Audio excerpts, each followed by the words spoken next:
Hey everyone.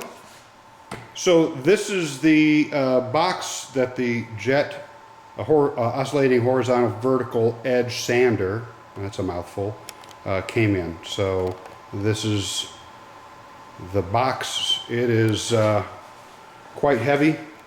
You're going to need two people if you get one of these to get it out of your truck and to get it onto a dolly. I've got a homemade dolly that's a pretty heavy-duty dolly.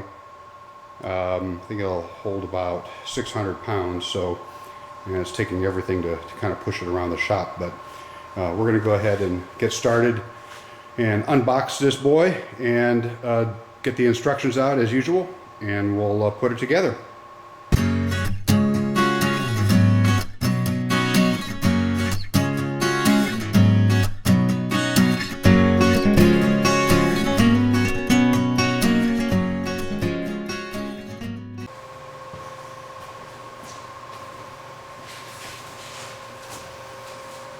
Okay, we've opened up the box and I cut off the four lids, so I put them aside, and I usually recycle the cardboard, use it somewhere into the shop. So let's see what all we have inside here. Looks like a plate with a little packet of screws and washers. Put that aside. So it has one of the frames. I'm assuming it's the frame because it has a sister to it right here, which has a door. So I'm assuming that's what is the frame.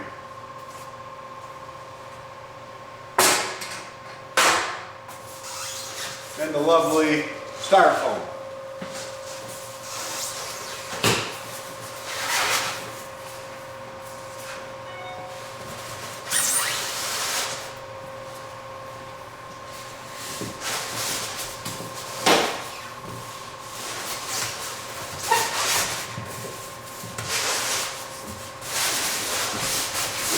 One big thick piece of styrofoam.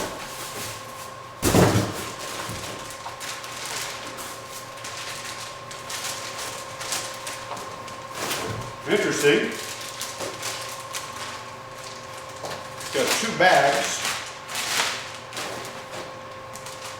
It has two bags inside that are empty, that are tucked into the top of the styrofoam. No idea what that's for. It has no air in it, so it's not an air pillow. And I'm wondering if it's to collect the dust maybe, but we'll see once we get into finding the owner's manual. That aside.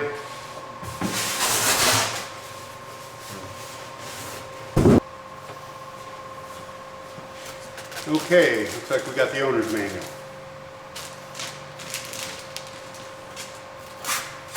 Well, I know what those plastic bags were. Those plastic bags had covered these two other side pieces of the frame.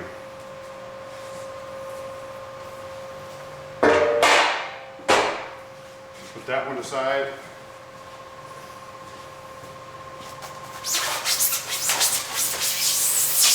And we'll pull the other one out.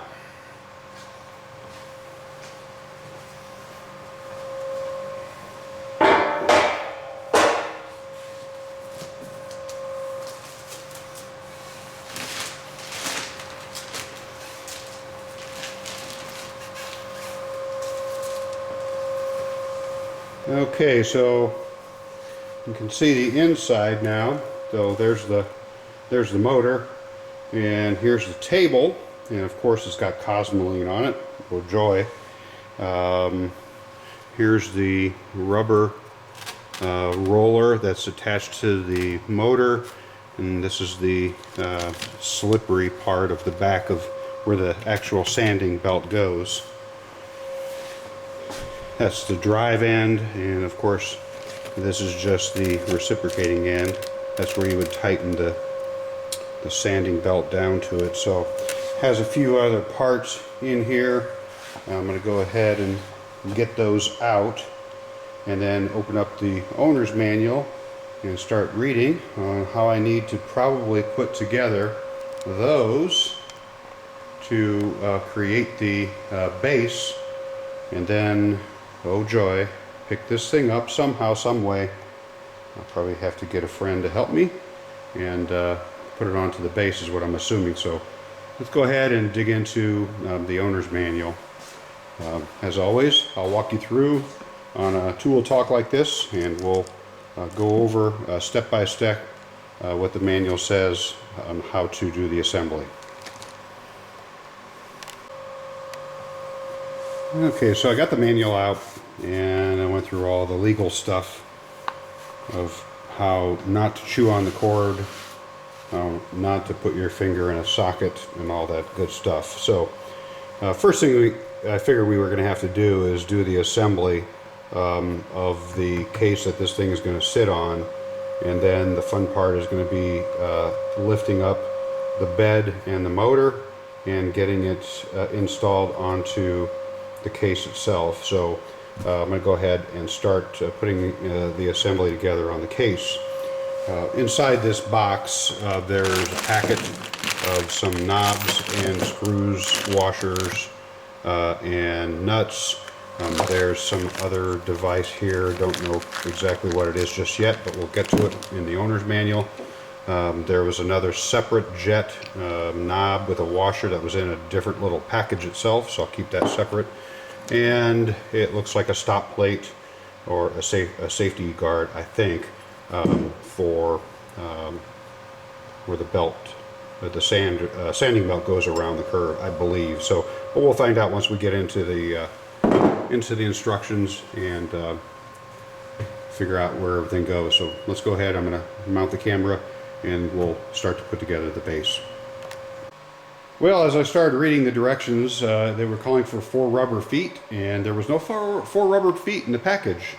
So I thought, okay, I had to cut the cardboard out around the sides, and there's tiny little hidden pockets in the styrofoam that I had to kind of break out and find a few other items. So if you ever do get this sander, just be forewarned, there's some more packages of rubber feet, which I found, and a few other packages of hardware. So that's basically what I had to do. So over there, what I found a little miter gauge. So that comes with it. There's a handle. It's not a screwdriver, it's a rod and another handle. And then voila, the 4 rubber feet that I was looking for. So, and some screws and actually bolts and washers and nuts for that. I kept that separate from the other packet that came in here.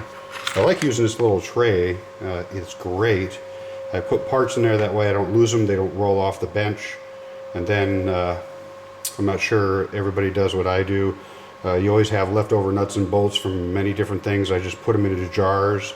Well, when you're trying to find something, it's great. You can spread the jar of contents inside here, shuffle around, find what you need, and then it's got a little open mouth here. You can just pour it back right into the jar. So it's kind of cool. Anyway, now let's go ahead and mount this. Now that I have the rubber feet, which is the first step, we'll go ahead and put them on. All right, so it says to install the 4 rubber pads to the bottoms, and then use the 4 washers with the 4 screws and 4 nuts to put them on. So here are the rubber washers. They kind of have a nub on each, and they have a hole for the rubber nubs, and then the hole for the screw.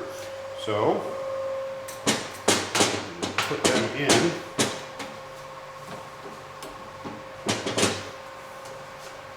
Put them all in first here.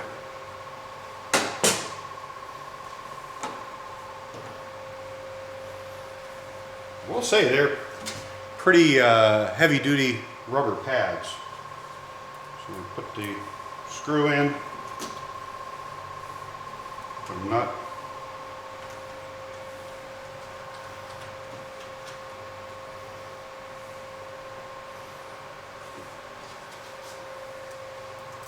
putting the washer on the rubber, which makes sense. It doesn't tell you that, but the screw fits perfectly in the hole, so there's really no need to put a washer on the inside.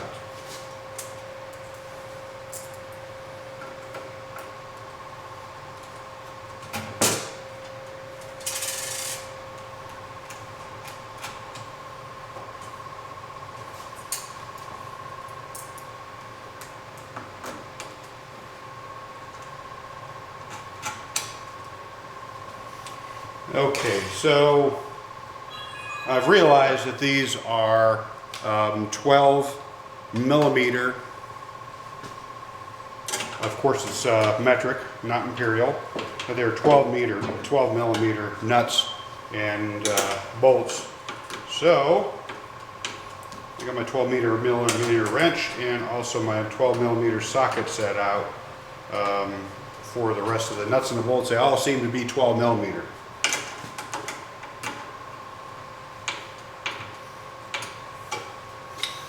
Okay, rubber feet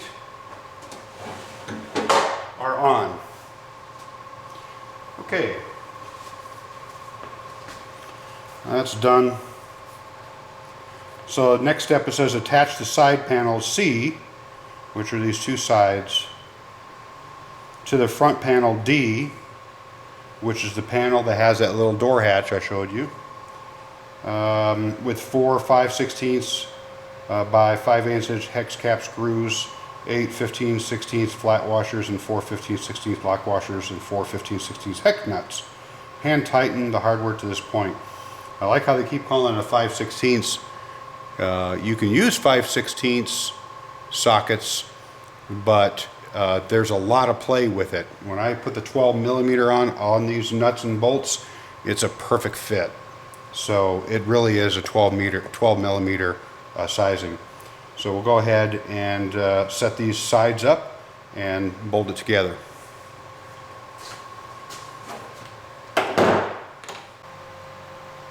Okay, it's really hard to show this on camera on the mount, so I'm going to kind of show you in here.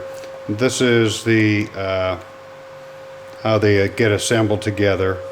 The bolts, a washer, a lock nut, and then the nut. And you have that for 4 different areas when you're putting this panel together. Get it zoomed in right. So there's the 4, so you can kind of see the shape right now. Okay, and that's the assembly process. The bolt, the washer, goes through the plates, then you have a washer, a lock nut, and then lock washer I should say, and then the nut. Okay, one of the things that they also said in the instruction that I did miss when I put that together, there was a note right below it I should have read, and it said assemble the stand upside down to make sure that the tops of the panels are flush. So the holes are elongated so that you can make adjustments. So all I did was I flipped it upside down so that the top panel is flush with the 2 sides, and then I hand tightened the nuts as it said in the instructions. So we're going to go into the next step. Next step says to mount the shelf F, and let's see, F is a inside shelf. It said to mount the shelf F to the inside of the stand with 2 M5 by 10 panhead screws. Yep, I see them. And 2 M5 flat washers and 2 M5 lock washers G. So let me go ahead and get that panel and we'll go and put that on the inside. Here's the panel, and it's just going to sit right at the bottom, so it's basically a shelf off the ground to set any kind of sanding belts or any other parts inside the cabinet. So the way it's going to get assembled is you have a little screw, and they said to put on the lock washer, which I did, and then put on the washer, and then you screw that assembly in. And the frame itself is tapped, so there is no nut for this assembly. It goes right into the frame. Being that I've got it upside down still, as they said in the instructions, you have to put the plate up and screw it in.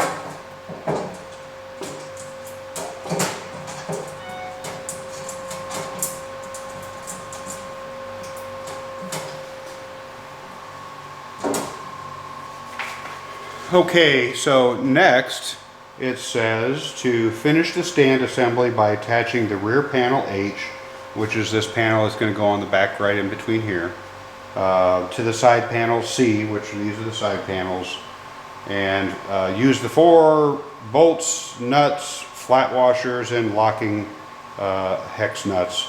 It says make sure the stand is sitting evenly on a level surface before tightening the hardware. This is going to be interesting because by the time I put this inside in, how the heck do you get inside to go and tighten those doggone things? So I'm going to have to probably spin it around and then use the access door on the panel D that we had initially assembled in order to get inside and tighten these things. So what I'm going to do first is I'm going to go ahead and tighten the ones that I did originally. That way it's a little bit of a stiffened, rigid stand, and then I can go and put the back side in and get the bolts through the access door. Okay, so I got that done, so I'm going to flip it around.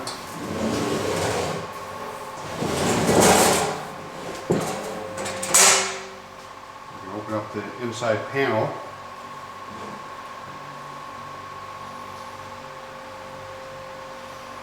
I'll put the other panel on so that, again, it's upside down so it stays flat because these panels move. You can see because these rubber feet are there, the problem with it is these will drop down to the rubber feet, so that's why they want to make sure the top is level. It's kind of a weird way of doing it.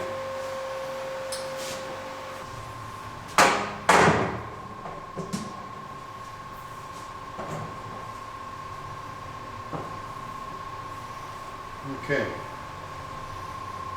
panel's on, spin it around.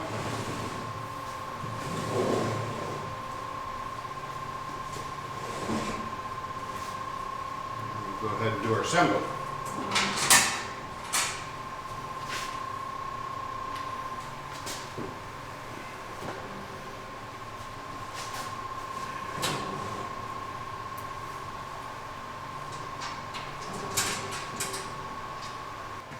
So it's almost impossible to try to get in there and put those in. So I'm going to close the door. I'm going to flip it around.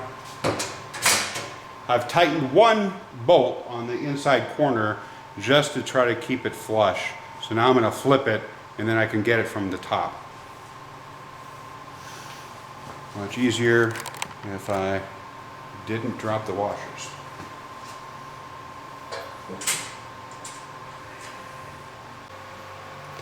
Okay, so I got it done. Got the back panel on down here, and got the bolts in, got them all tightened up, the top as well, and I went through the door partially. Had to contort your whole body to figure out how to do this, but I got it done. So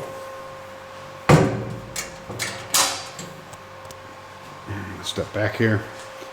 And there's the case.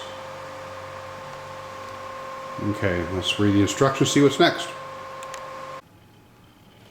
Now, as the instructions say about installing the table and motor unit to the stand, they're saying that the motor unit is quite heavy, and it is. And they're saying to use the aid of another person to carefully put the table onto the motor unit onto the stand itself. And then we have to line up the holes as they show here in the drawing, which would be right here into these two corners. Supposed to line them up, and then we put the last two of the 5/16 inch by 1 1/4 hex screw caps and 2 of the 5/16 lock washers with 2 5/16 inch flat washers, and then tighten down with the 12 millimeter wrench. So we've kind of done that here. I've gone and put together the lock washer, then I put the washer on top, and now we're just ready to go ahead and get inside to the cabinet. They're saying to open up the cabinet door, which I did, and as you can see, the unit itself still kind of moves. So this is actually, this piece is the part of the base of the table itself. So we're gonna put these screws into the corners, this corner and the other one on the caddy corner. We're gonna come up from the bottom and screw them in. So I'm gonna have to get my big body into that little hole and get those tightened. So I read the diagram wrong. They don't go into the corners, as I said, where we go into this corner, caddy corner. They actually go right here into the center of the frame. So kind of give you an idea, looking up inside, you can see there's one of the bolts right into the middle, and then on the flip side, here's the other one. So those are now tightened, and that top is now completely attached to the base, and it's secure. Oop. It's nice and secure. So let's go on to the next step. Before we go into the next step, which is taking the sanding platen, which is currently in a flat position from the way it came in shipped, we have to unlock the mechanism that we can actually tilt that sanding table 90 degrees. But as you can see, I still have the plastic wrap on top of the plate, or the surface here, the metal surface, which has a cosmoline on it. So the first thing I'm going to have to do is take this plastic off, and I'll probably use some WD-40 to go ahead and remove the cosmoline off that plate, and then we can go into the next step.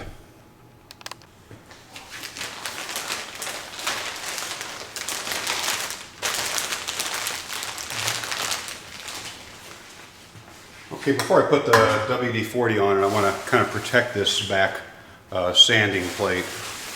So I'm going to took some paper towels, and I'm going to protect that first before I put this on, and then we'll go ahead and spray this down and remove all of the cosmoline off of here.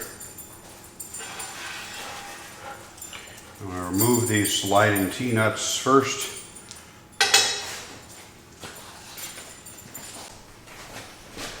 Okay, so this is new spray bottles of WD-40.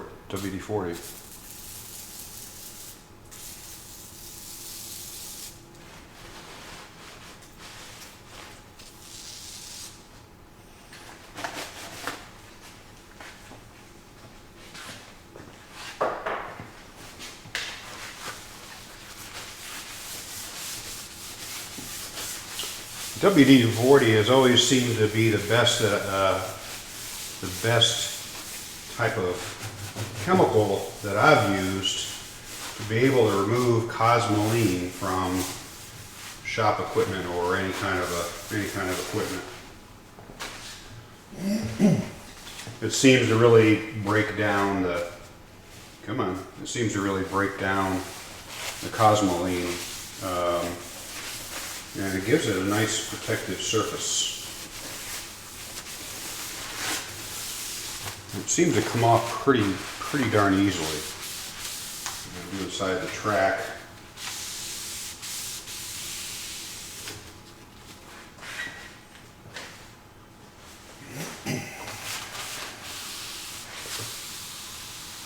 I'm being careful that I don't cut myself because these edges are a little sharp. I want to make sure I get all the cosmoline out of the track. Not that it's going to hurt anything, but I just prefer to get it all removed if I can.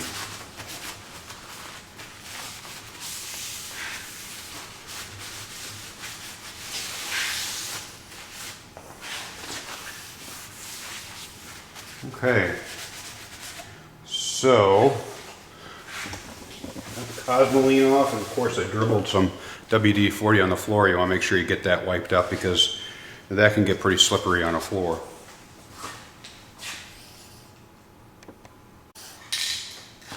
Okay, now that the Cosmoline is off the tabletop, I'm going to use some Glide Coat. This is a product that I've used for years. I spray it onto my tabletops and my joiner top, anything that's got a metal top to it, my drill press top, and that really gives it a good protection. It's kind of a waxy buildup to it, makes things slide a lot easier and keeps any kind of rust from getting onto your surface of your shop equipment. So gonna cover this up a little bit because this stuff will spray. And again, it's not something you really want to get all over the floor, but it just sprays down, and you'll see here, you can see from some of the sunlight, it gets hazy. It kind of gets like a waxy surface to it. You let it dry, you put that away, and next thing you do is just wipe it out, just like you're waxing a car.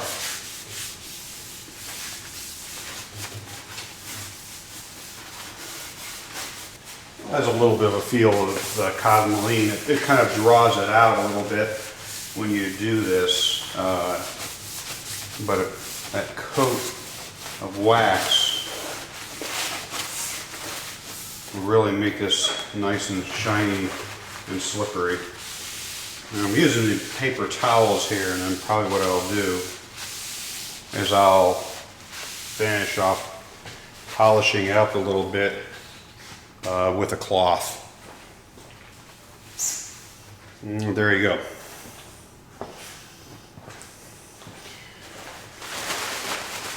Okay, we're ready to go on to the next step. Okay, so the next step, as it says, the sanding platen is presently at the horizontal position. They're saying to pull the lock handle B forward to unlock the platen assembly, which is right underneath here. Then it says to tilt the stand forward to make a vertical position, and that's what we're going to do right here. They're saying, as a warning, not to unscrew or loosen this locking mechanism. Just push it one side to release it, flip it up, and then lock it into position. So that's what we're going to do here.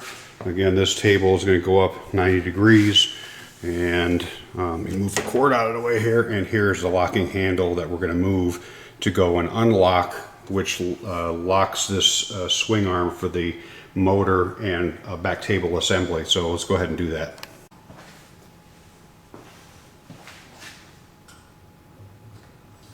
Okay, it's unlocked. Oh! And as you quite know by my surprise, that tilts up pretty darn quickly. So we'll just go ahead and lock it back into position, and we're good. I'm going to close my door. So we're now in the upright position. Okay, the next instructions we're going to get into is the sanding belt installation. And it says to go from the rear of the sander and remove the belt guard that's on this back side by unscrewing the two locking knobs and taking out the sanding belt, and remove the fence from behind the belt guard. And I already did that when I had my friend help me go and lift this on top of the cabinet, because it was kind of precarious to have, you try to lift off that back end and that guard was getting in the way, and I was afraid I was going to bend it. So here are the two devices, or the two locking knobs that they say to take off the back, which I did. And then they have a sanding belt that's sitting inside of the actual guard itself. And here's the guard that I had taken off the back. Okay, and you kind of see the whole thing. And so what they're saying now that we have the guard off, the two locking knobs off, and the no obstructions whatsoever on either end of the two rollers, then what we're going to do, it says, let me cross that off, it says place the handle C, which is this handle that comes with the kit, and on the blade tensioning lever, which is right here, by moving the handle, it says, and then remove the tension from the mechanism by moving the handle C to the loose position. Okay, so first thing we're going to do is going to put this on, and this thing has a pretty tight fit. I'm trying to get it on, so once I have it there, I'm definitely going to use my rubber mallet. Make sure it's nice and square. It is.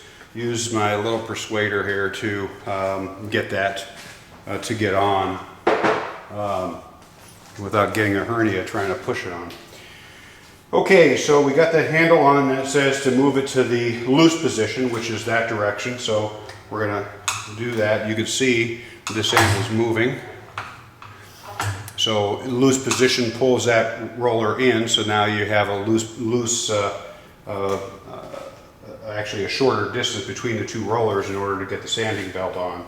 So we did that, and it says place the belt on both rollers so that the edge of the belt is even with the edges of the rollers. And then it cautions you, it says make sure that the direction arrow on the belt matches the direction indicator at the top of the platen. So here is the belt indicator. It is indicating that the belt direction has to go that way.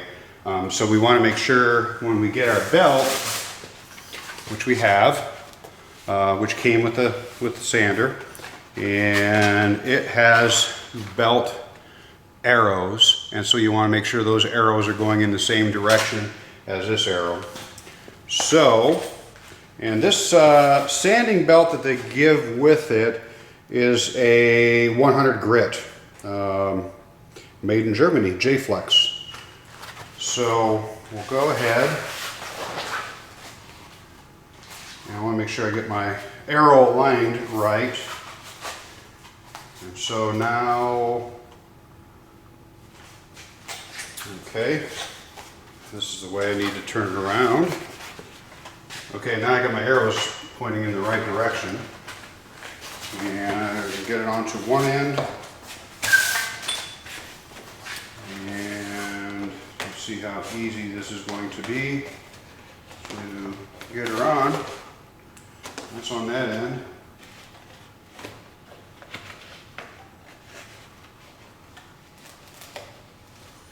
And I have it on that end. So I'm going to slide it down. I will tell you, this is a friction fit.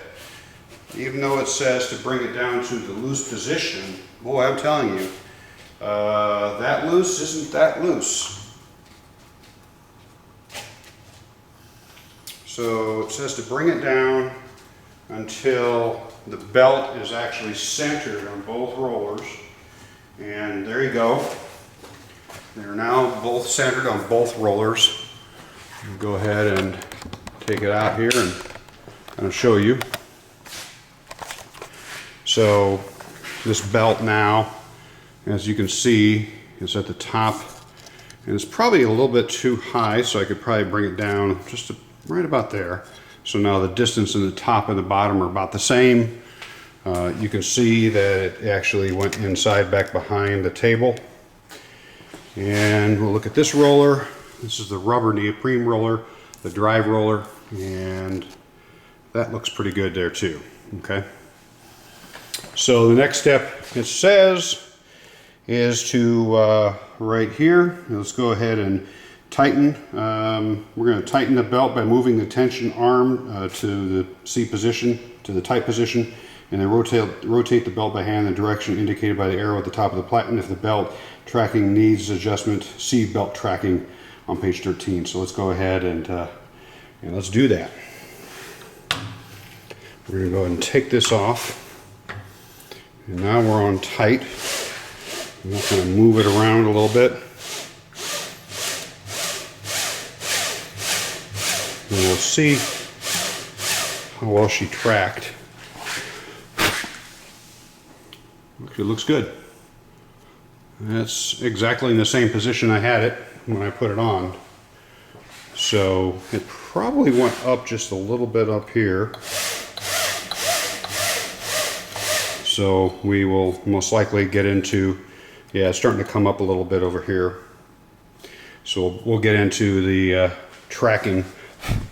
As it says, we'll get into the tracking on page 13. So we will we'll do that after we continue on with the rest of the installation. Okay, so the next step is the drum guard dust port. And they're saying they call it the mounting the drum guard and dust port, referring to below as a drum guard. So they start talking in section 1 and 2 and mounting the connecting plate to the back guard position. This whole section here is referring to this part of the drawing. And so it shows this is the dust port. It goes onto the back of the guard. Here's the motor, so this is a drive end, which has the rubber drive roller. So they're saying to install this guard onto the back guard, and then you're putting this other assembly on so that you can actually move the guard in and out. Well, the way that the unit was shipped to me, this was already assembled. So they already have the hinge already on it.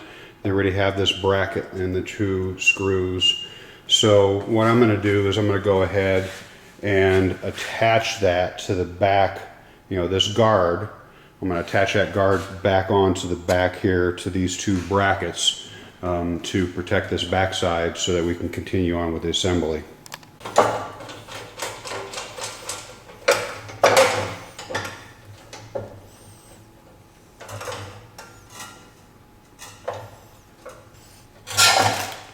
Well, I know what I'm doing wrong. So let's go ahead and remove this screw. Okay. All right. So this guard has to go out inside. There we go. That would help. So these brackets, this guard actually goes on the inside of the bracket, doesn't go out. These don't sit inside, they sit outside. Now that makes sense. That wasn't quite clear on the instructions, but then again, we removed this guard when we lifted up the unit itself in order to get it onto the base that we had assembled, so we probably just I didn't pay attention to it. So we'll go ahead and tighten these up. Okay, the blade guard is in place. This assembly down on this end is completed. As I said, from the factory it was shipped that way, so that's done. So we'll go ahead and go around the other side, get the manual out and see what's next. Next is we're going to attach the extension table, which is this table that gets put onto the motor itself. And the first thing they're asking us to do is to attach the bracket for the table. The bracket, which is right here, gets attached to the side of the motor. The bracket came as a package itself. And here's the bracket. It has 2 hex nut screws. I put the washers on them already, and they give you the Allen wrench in order to tighten it. So this will actually, grab it, this will actually get attached to these 2 screws right there and right there. So it'll get attached like that. So let's go ahead and get it screwed on. Okay. The first one's going to be a little tricky because it has to go through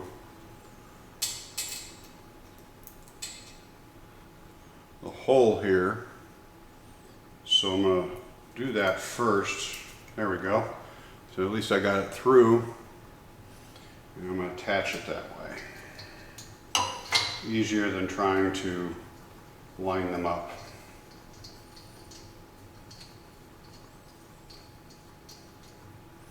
Okay, got it snug. And the second one, get it on.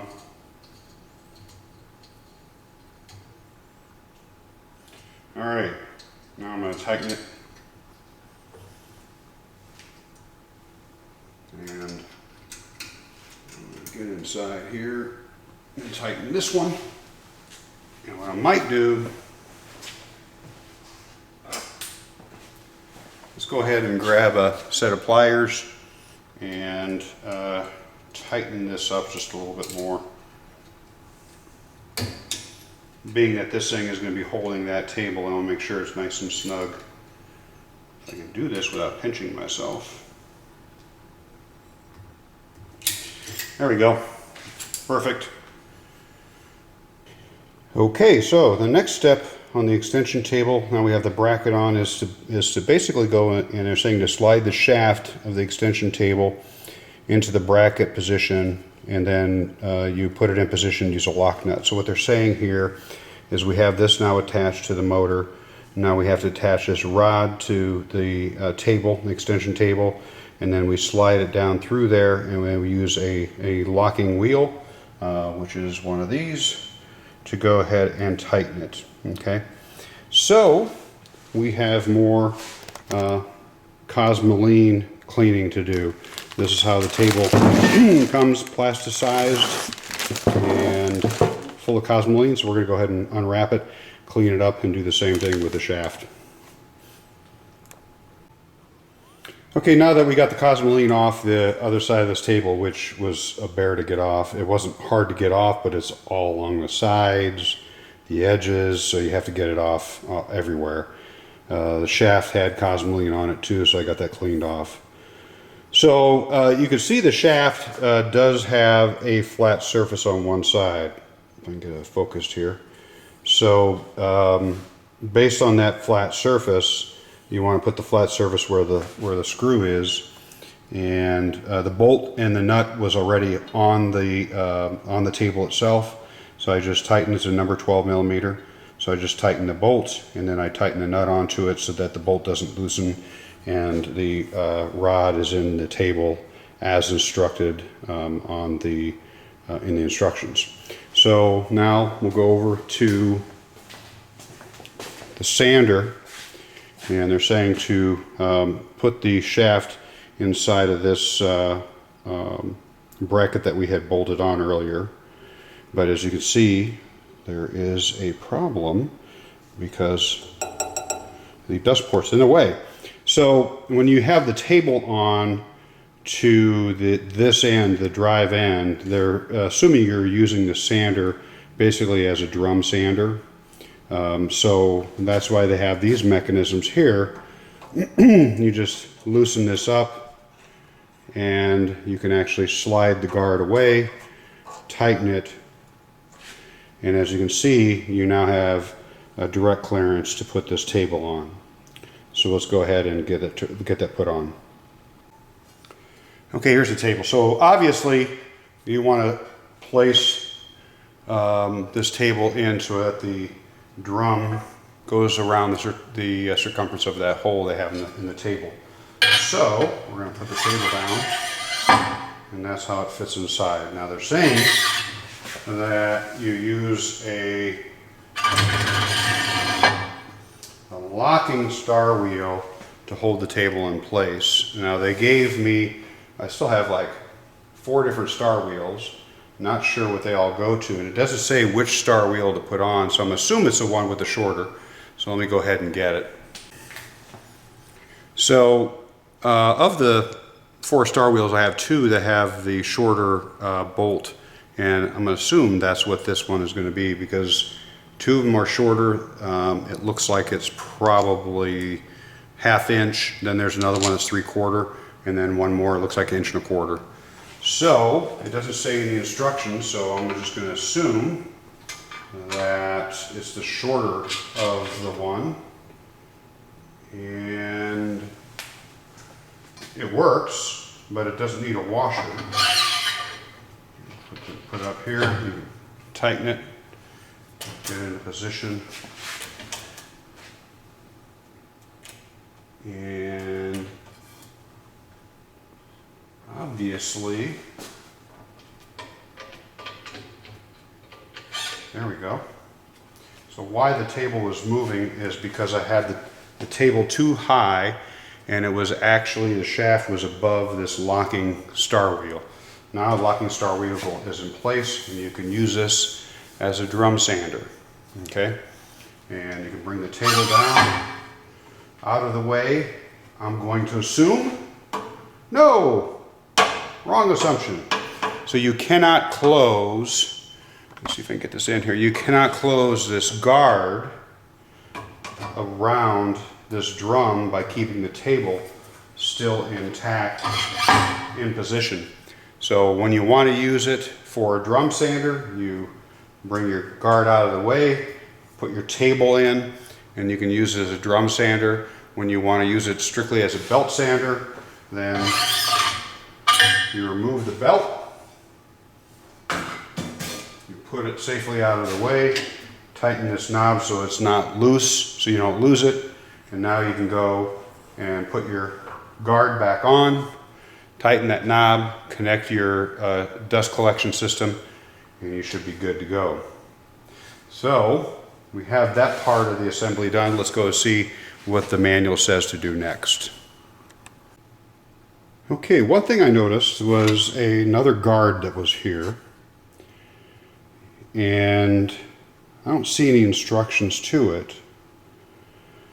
And from logic tells me that this goes here.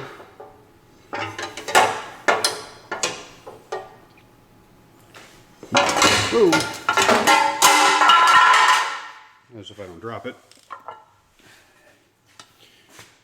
But it looks like it actually belongs here on the device, so that it actually helps to catch the sawdust in the dust collection. Instead of having it open, it makes sense to have it here. Okay, so the problem I have, and I know it goes on the outside, it doesn't go on the inside because these are tapped for screws. There's 1, 2, and 3, and 4.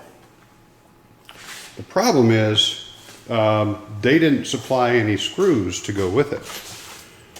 So I have to improvise. I found these are like electrical screws, and I matched them to the hole. They're pretty close. It goes in most of the way, almost to the very bottom, bottoms out, and then kind of stops a little bit. So it may be a difference between metric, tapped, and standard imperial.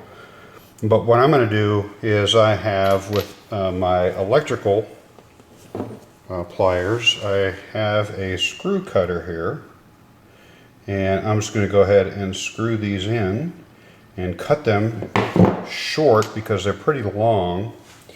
And when I really take a look at where these things are going into, you know, they're going to be protruding pretty far down inside that housing, and I really don't want it to get close to the belt or that rubber roller. I think I got enough clearance with these. These are probably what I would assume they're probably 1 inch, and so maybe 1.25 inches. But I'm going to go ahead and cut them back to about half their size. And then I've got some locking washers that I found that I've got in my hardware cabinet. So I'm going to put these locking washers on them and tighten it down, and that should work. Okay. Okay, got them done. Got them all about the same size. Went and cut off the extensions, and I think those will be far enough away from the belt. If you don't have one of these, I know Craftsman, not sure if they still sell it. This thing's probably 20 years old. My wire stripper, my crimper for wire connections, but this thing is excellent at cutting threaded screws. Just screw it in and squeeze together, cuts it off clean. You just back it out, and you're ready to use a shorter screw. So I'm going to go ahead and attach that bracket onto the guard and get that accomplished.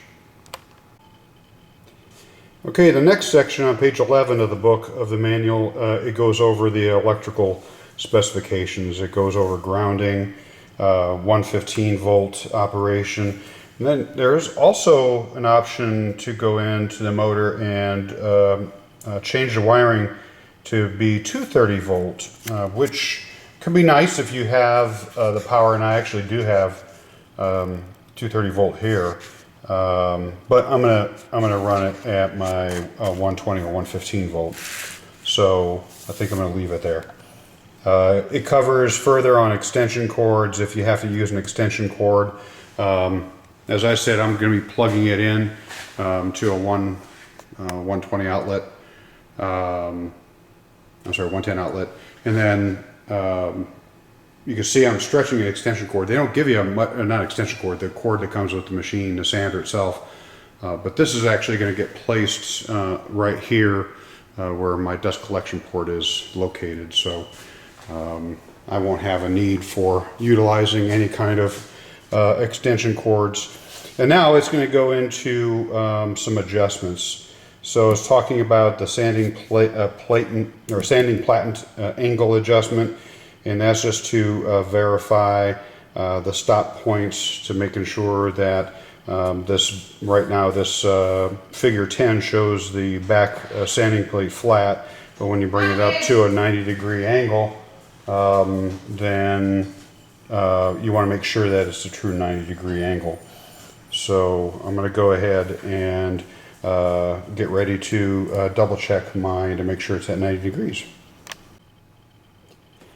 Okay, so I read the section on the attachments, and this is quite interesting, and maybe this is the way all belt sanders are.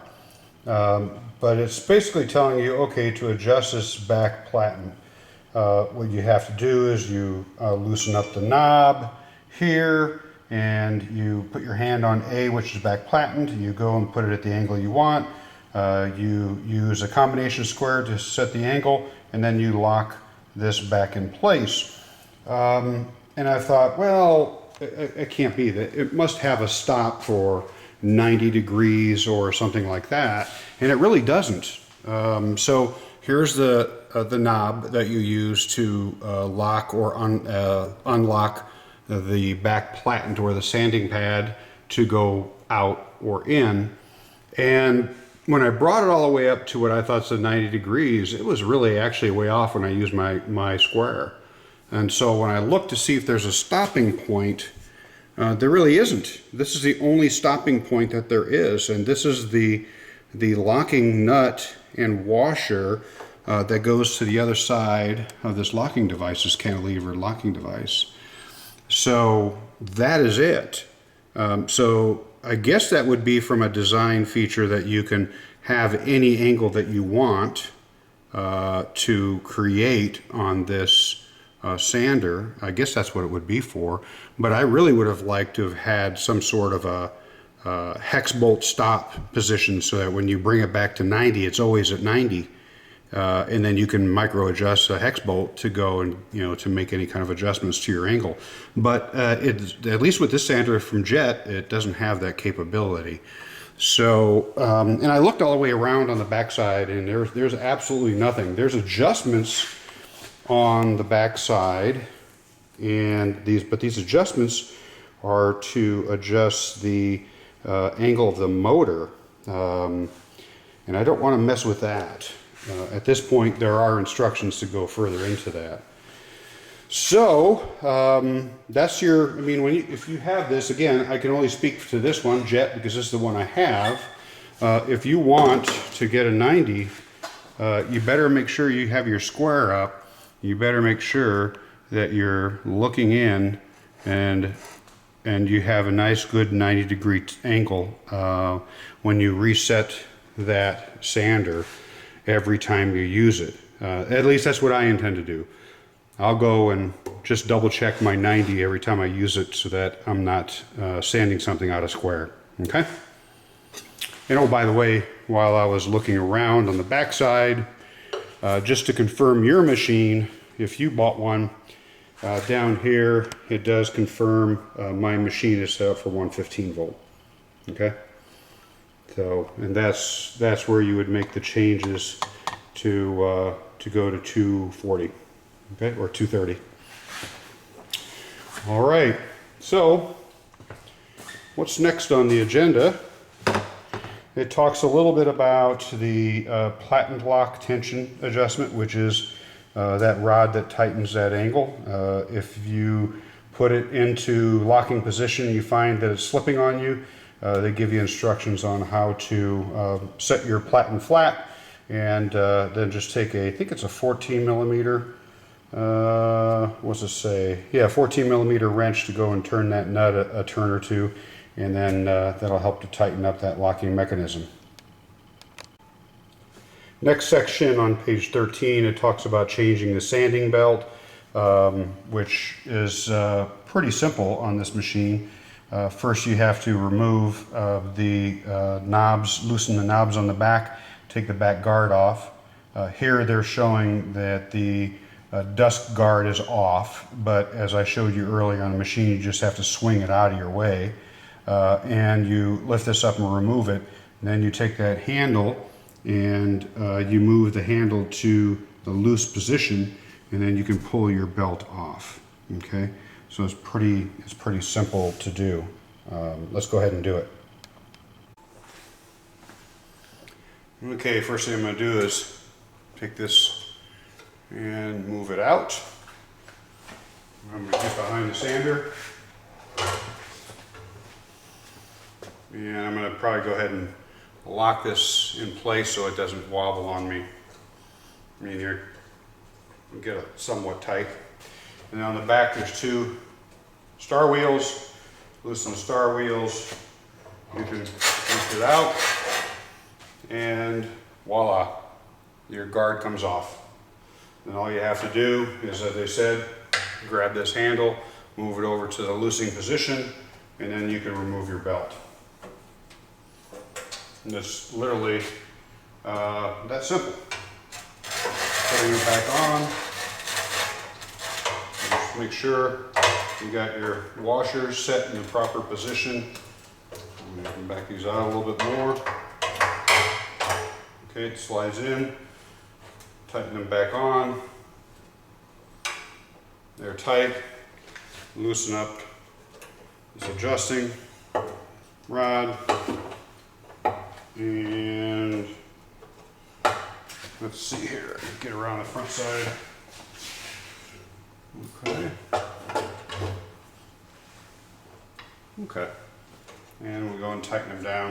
You can see that I can actually raise this belt up a little bit, this guard up a little bit. There we go. And then it makes it easier for this to move in and out without hitting any part of the motor. Okay. All right.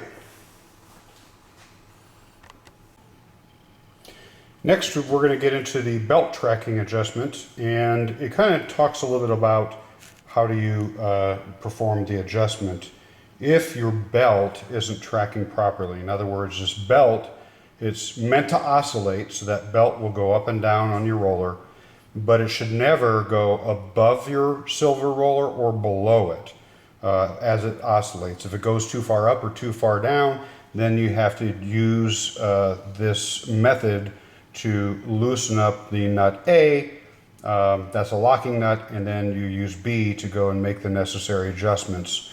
And it's kind of nice, they gave you a little tip here, and they say that if you use the tracking tool, which comes with it, here's the tracking tool, okay? It's just basically a steel rod, okay?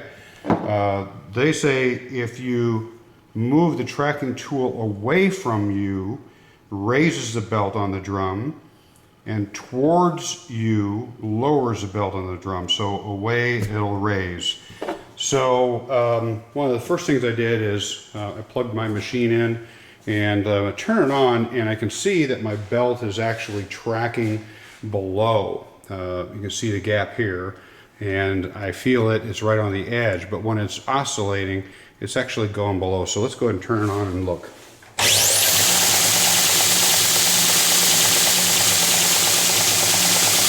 So you can see how far down that belt's going, almost a half inch down. And if I take a look out from underneath the bottom, it's definitely going past that point below the drum. Let me turn this off.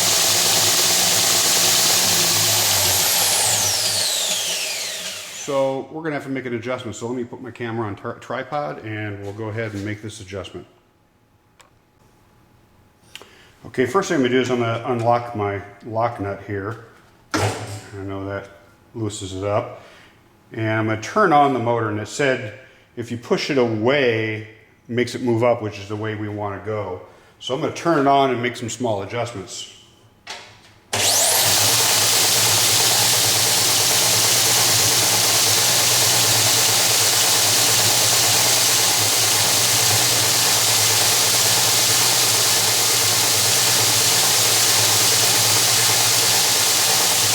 That looks pretty good.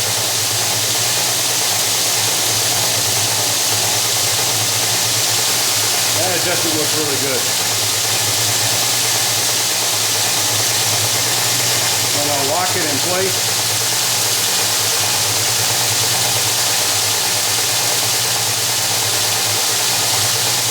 Yeah, it moved a little bit, so I'm going to unlock it again. There we go.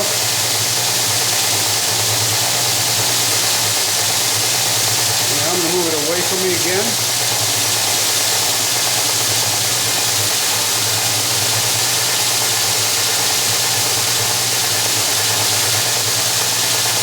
And probably pull it a little bit more toward me and go ahead and lock it.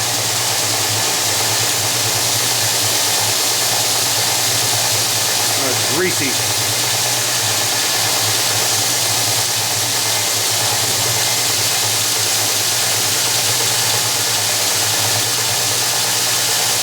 Okay, so let's go ahead and take you off the tripod, and let's take a look. Now you can see where it's going up and down, and we're only coming to the top and the bottom. It's only coming down to the bottom. It's really not going past the roller. Maybe just a 16th of an inch on top and bottom. To me, for the oscillating part, that looks perfect. So that's what I'm going to go with. Okay, now when I was making that micro adjustment, and I dropped a tool, and I looked up underneath, and lo and behold, look what I found. They've got an angle measuring device that tells you the degree angle of your platen. Now that's smart. The only problem is, and it's right on 90, so I know that when I use my my square, I'm perfectly at 90, and that verifies it. But the problem is the adjustment gauge is here, the locking mechanism is way on the other side. So I have no idea how you would see that angle, hold it, and lock it in, and verify that you're at the right angle. It may take some practice to try that, and you'd have to do it from the back of the machine, I would assume. And the problem with that is my sander is going to be up against my wall. So there's no way I'm going to be able to get from the back side of that machine. Interesting. So I just want to make sure that I do a good review on this to give you the facts about at least what I'm finding. In the book really doesn't tell you that there's an adjustment. So the instructions are pretty poor on this machine, in my opinion. So if you did the micro adjustment and your belt seems to still be going wacky and you don't have any more play in your micro adjustment, they talk about doing a motor mount tracking adjustment. And it goes into the steps. I'm not going to cover it here because mine's tracking fine. But what I would highly suggest to anyone that's watching this is making sure that you tighten up all those bolts, because there are a lot of the bolts and nuts. And let me show you.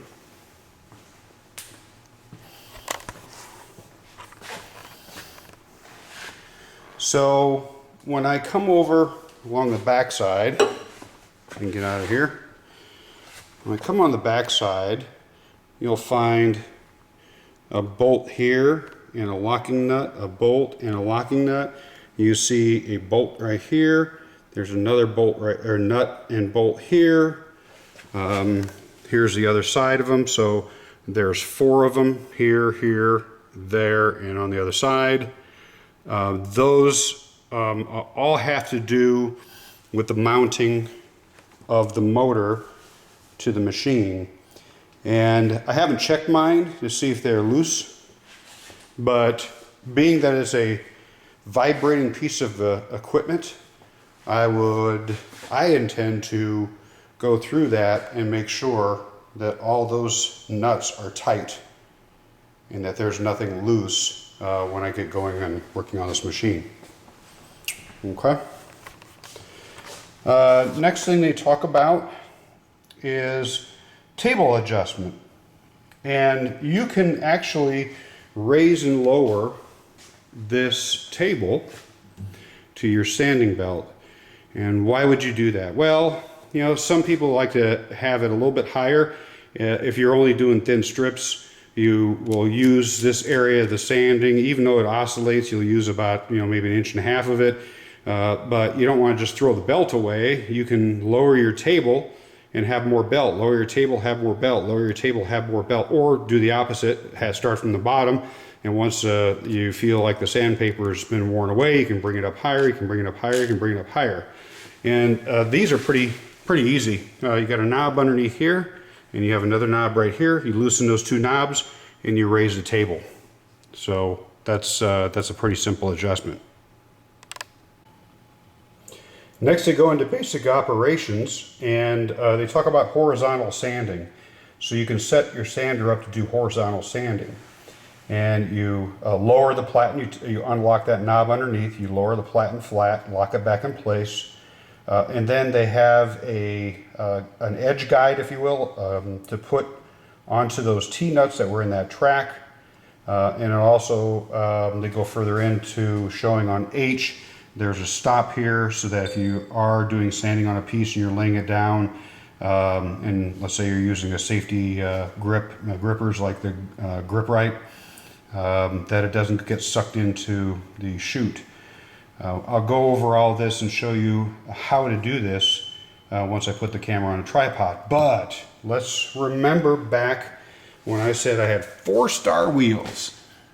And look at the difference in the height of those.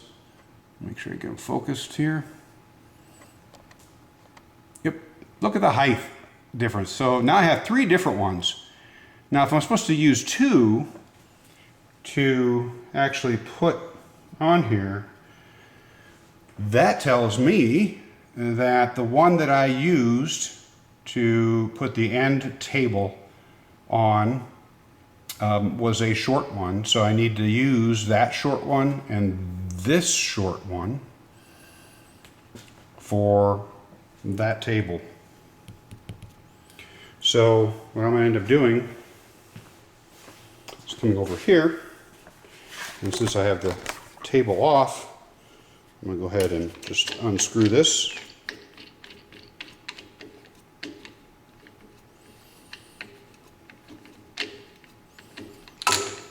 Don't want to drop it. And I'll show you what I mean. I'll put it with my other ones.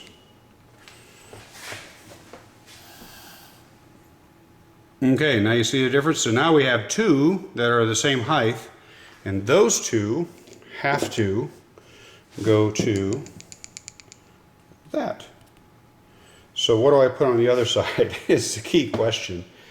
And from what I found, when you put on this part they're calling H, and they're calling it a backstop, which is right here.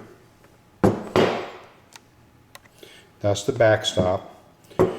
You have to use a star wheel to attach it. And so what I did is I went in there earlier and figured out, you know what, I could use either one of those two. So I used the longer one, and the longer one worked fine to put that backstop on. So the only one I've got left is what I'm going to call this medium size. And I'm going to go ahead and put the medium size one back into my stop, and that's the one I'm going to use for that. Okay, so we've got the stop, and I've got the long star wheel for the stop, and then I got the two shorter star wheels for that guide. So first thing we're going to do is unplug the machine. We want to make sure we're safe. The next thing we're going to do is go down below, and we're going to unlock the arm and make sure my guard is on tight. We're going to bring it down flat, lock it into place, and in the manual it showed about having a horizontal sanding option. So to do that, first thing you do is we want to put the stop on. Now I noticed if I move the guard out of the way and put the stop on, I'm actually going to keep this stop on for good because it actually, whether you're sanding flat or you're sanding at a 90-degree angle, it actually stops an accident from happening. It stops a piece of wood from getting grabbed into that chute right here and going and getting sucked in and having a heck of an accident. So it doesn't say that in the manual. They basically show this stop being put on when it's in a flat horizontal position, but for me, I'm going to have it on all the time. So it has a little hole on the top. You just fit it in place, and here's your little star wheel, the longer star wheel. It's probably about a 2-inch star wheel, 2-inch bolt on the star wheel, and there's your safety stop. So I'm going to go and lock my guard back into place, and the guard fits fine with that safety stop in there. So you can see what I mean. That if you have a piece of wood that you're laying, especially if you're laying flat, that you can put it here, you can sand without having a problem. Now the other piece that it gives you is this it is actually a quite heavy piece of metal. And it has 2 slots in it. And what those slots are used for is actually to be able to use that as an edge guide to do horizontal sanding. So what I'm going to do is I'm going to bring this down, and I'm going to put my first star wheel in. If I can get it in there. There we go. And I'm going to move this around to find the other. There's the other locking nut. Here we go. Okay. So now you can move this side to side. You can move it front to back, wherever you want to have that guide for your piece of wood. I wouldn't put it right butt up against it because, again, this is an oscillating sander. This sanding pad's going to come down a little bit. So, but if you needed to have a backstop to be able to sand a piece of wood, you can put your edge up against it, put the edge up against here, and make your do your sanding, okay? I'm not sure that I will use this feature on the sander. I like using it at a 90-degree angle, but this does have that capability of doing so. So, you don't want to use these, you can just simply take them off. And put her away.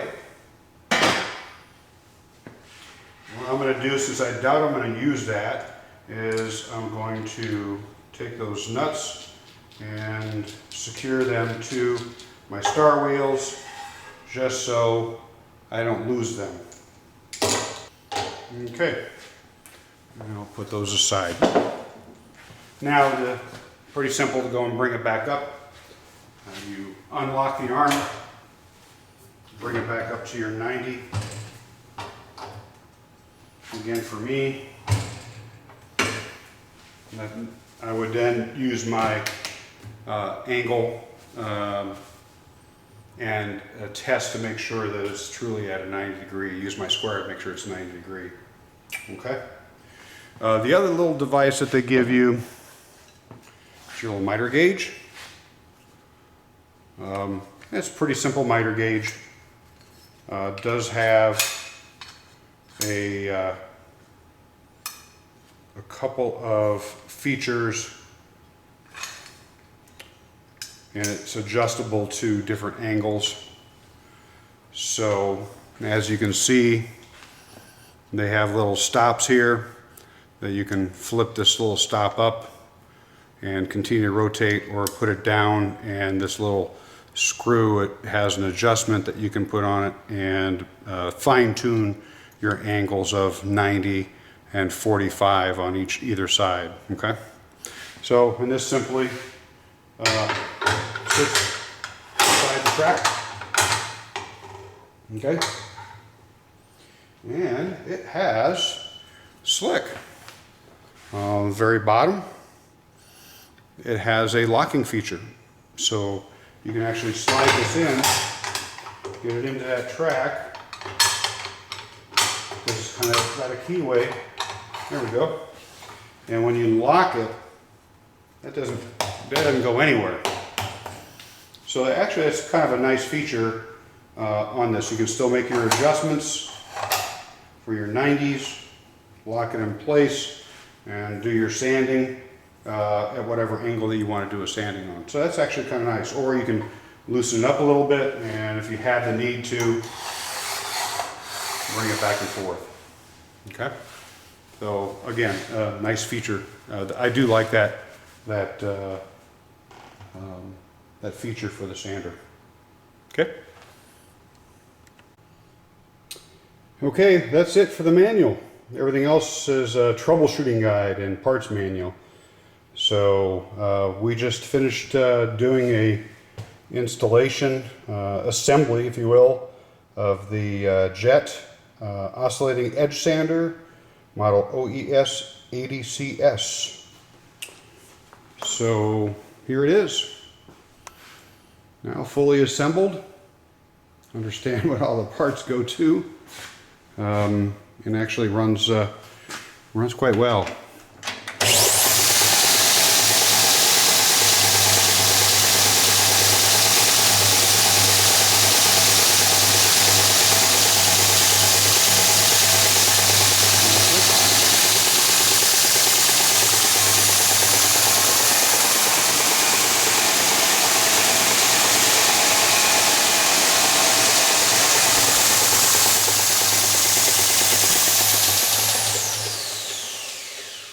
Okay, so now that I know I've got it set up, and by the way, I absolutely did check all these bolts, like I said, and every single one of them was loose. All of them were loose. So again, if you get one of these machines, I'd just double check it, and I think that's a good standard practice on any machine you get. Double check all the bolts and nuts to make sure they are tight before you put your new piece of equipment or even used piece of equipment into play. So my next move is to move some things around here on the end of the shop, because this is the area where I'm going to have my sanding centers for this sander and also for my drum sander. So we're going to go and move some things around and get it connected to the shop collection system. That's the next step. Stay tuned.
Well, that's it. It's all assembled, and as you can see in my little test run, it works great. So again, this is the Jet Oscillating Edge Sander. This is the model OES 80CS, right there, and now fully operational. So glad to have it as part of my tools in my wood shop. Glad to have an edge sander. It's going to make a world of difference in some of my shaping and sculpting that I do. So other than instructions weren't great at all. It really wasn't that clear as we went through in the video. But overall, a heavy piece of machinery. I like the horsepower this thing gives. Connects up to my dust system really easy, and it's going to be getting a workout at my shop. So I hope this build of this new tool in my shop, or this assembly, I should say, of this new tool in my shop was worth your time watching my video. So, folks, I hope to see you again at one of my other videos that are coming up. If you like this video, please hit the thumbs up. If you're new to my channel, please subscribe so that you can get notifications of additional videos that are coming up. So thanks again for watching. This is Frank and Frank's Wood Designs. See you later.